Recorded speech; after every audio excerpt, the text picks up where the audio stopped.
Hey everyone, Patrick Kenney of FFXacademy.com.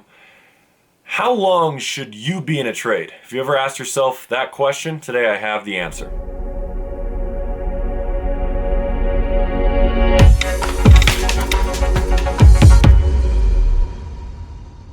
Hey traders, how you doing? It's Patrick Kenney of FFX Academy.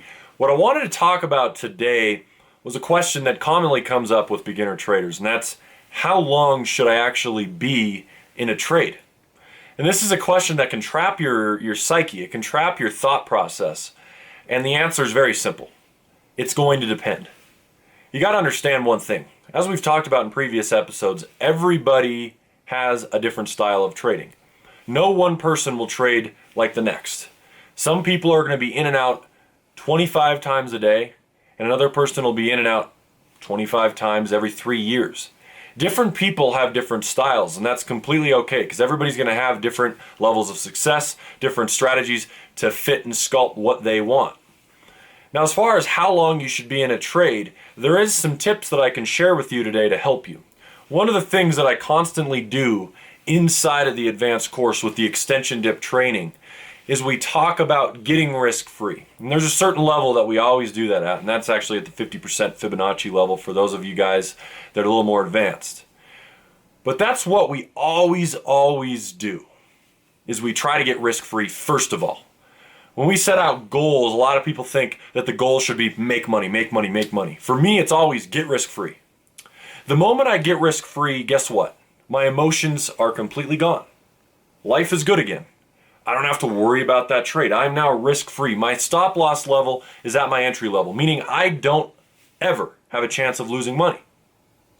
Now, a lot of people don't do this, so first of all, start. Find inside of your trading plan an opportune level to get risk-free.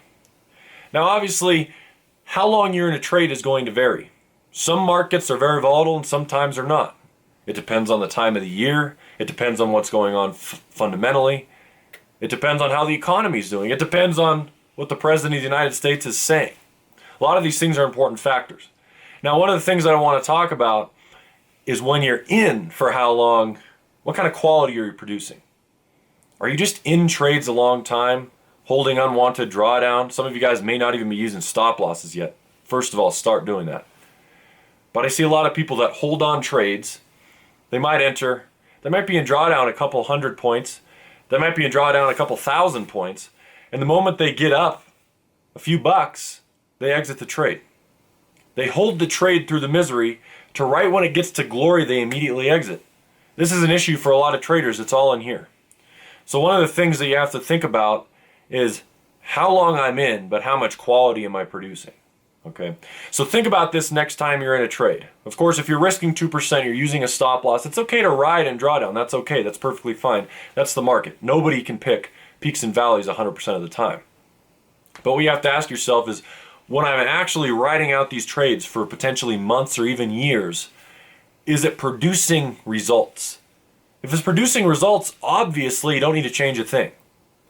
But if it's not producing results, maybe you have to reevaluate your situation. Once again, guys, my goal is just to make you consistently profitable traders. In this series, these videos are there to help you. Visit FFXacademy.com to check out our free beginner course, and of course our advanced course packages to completely change your trading career forever. I'll see you guys in the next video.